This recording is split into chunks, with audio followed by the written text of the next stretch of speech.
Bonus blah. Blah. Blah, blah, blah. Sorry. Maybe that's why.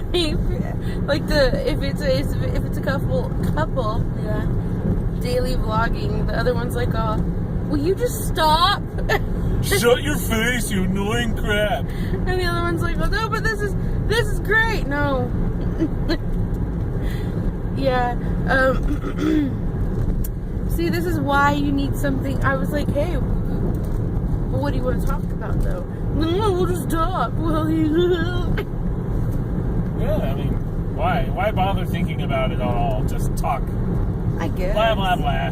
If they want to hear it, they will. If they won't, they'll dislike it forever. That's good. I want the most dislikes ever. Give me all the dislikes. No. Oh my God, wouldn't that be a terrible thing? So many dislikes, it's removed from YouTube. You got so much hate. We were afraid to leave you on. Just no dislike. I want comments that are all nice, and then just a butt ton of dislikes. That would be so confusing. I love your channel, dislike. I just want to be confusing.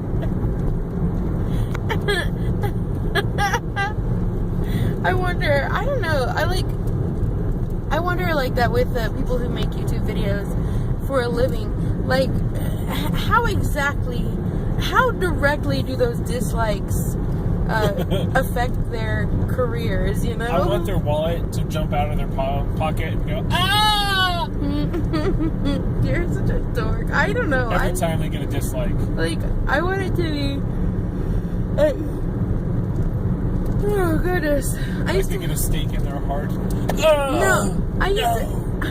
Shut up. Sorry. I used to have this boss who, when we were... Well, at the beginning of when I worked there, she used to check our tills, and if our I'm sorry, I worked on a register, and if I was or if we were over because we overcharged or whatever, she would take that in, and it would be her revenue. I was like, all right. And if we were under, she would, dock our pay for that. So like, I wonder too, is if there's like YouTuber, you get $500, and for every dislike we take 5 cents. Like, ooh. Or sad. I know. See, that's how I wonder. Is it that directly? Like the YouTube boss goes, hey, you had this many dislikes. That's do the numbers. $45 discounted this week. Or give me $15. Call it even. I'm still amazed that our car video has so many views. We didn't even do anything. I'm sorry. If you would like to know how we did that, I can tell you. I will never forget how we did that. We had no ramp or yep. We had no way of lifting the car up because we were too afraid to, because I would much rather just be stuck under a car because I pushed myself under there instead of having a car fall on me and killing me. So I was like, cool, I'll just wedge myself under there. Oh man. And I've got claustrophobia. Not in the worst way, but being stuck under a car, it'll put that in your mind. You're sitting there going, I'm probably gonna die. I'm just gonna probably die right now.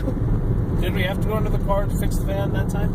Yeah, I did, because I had to get the three bolts on the bottom.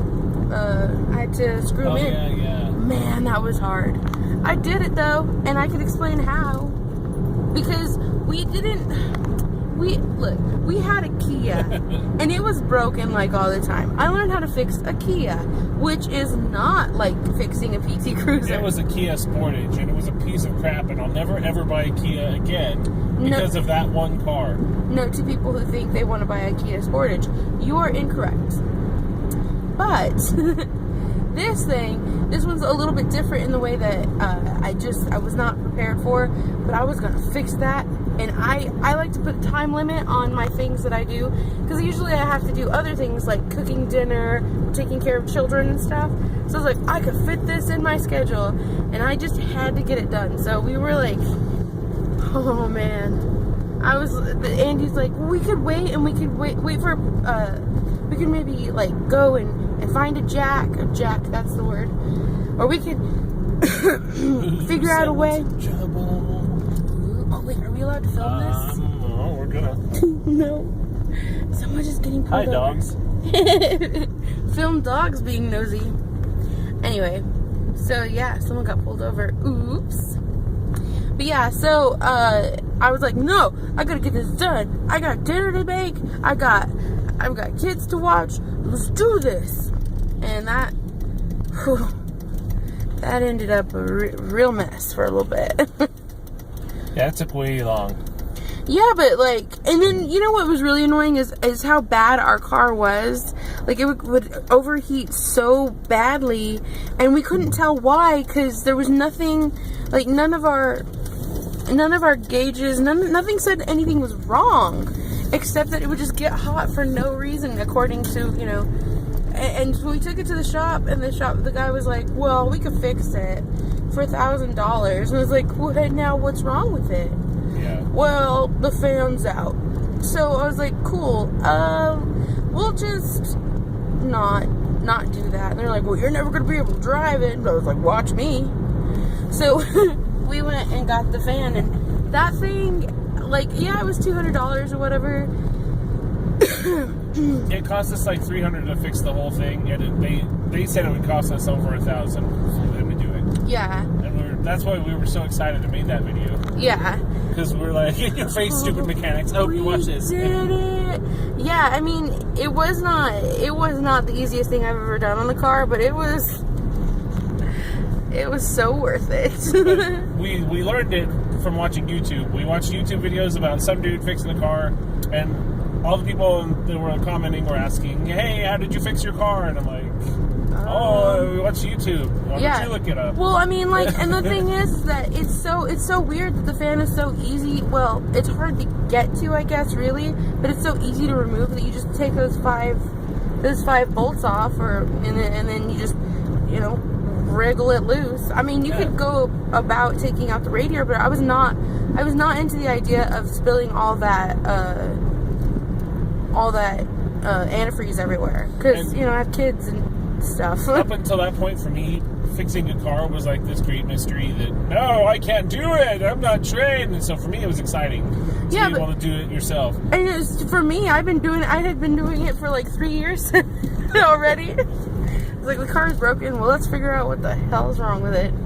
And I'm one of those like, oh, you took the screw out, the warranty's voided, no! No, you broke our car forever! When I saw the mess that the Kia was, I knew that I couldn't do anything that hadn't already been done to it. So I was like, well, and so this one, I was like, well, what's the worst that's gonna happen? I was like, well, actually. Kia flashbacks, that's the worst. Yeah. Oh, are we running out of time? It's like 8:30. Well, how much was the other one? 7,000. Like 8. Something. So, yeah, we're getting close. Shut your mouth already, then.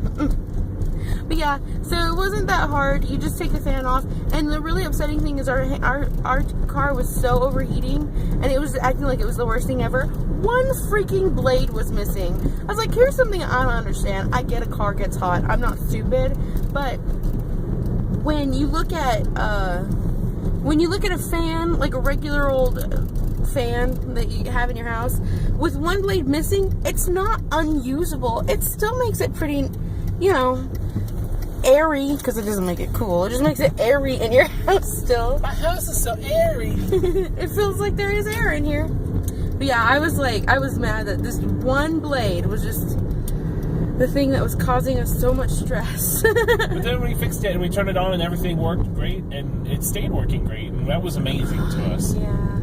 And that video is explained. Hooray! Yeah. We should try to figure out what video we watched exactly that really helped us out, and let them know to watch that one. I mean, it was like 3 or 4 of them. Well, no, there was the one that really helped was this black guy, but I do not remember his name at all. I know. He was working like in a junkyard and just ripped into a PT Cruiser and was like, here, yeah, that's what you do. It's so simple. It's like, oh my god, it is. Okay, we'll shut up now. Okay. Bye.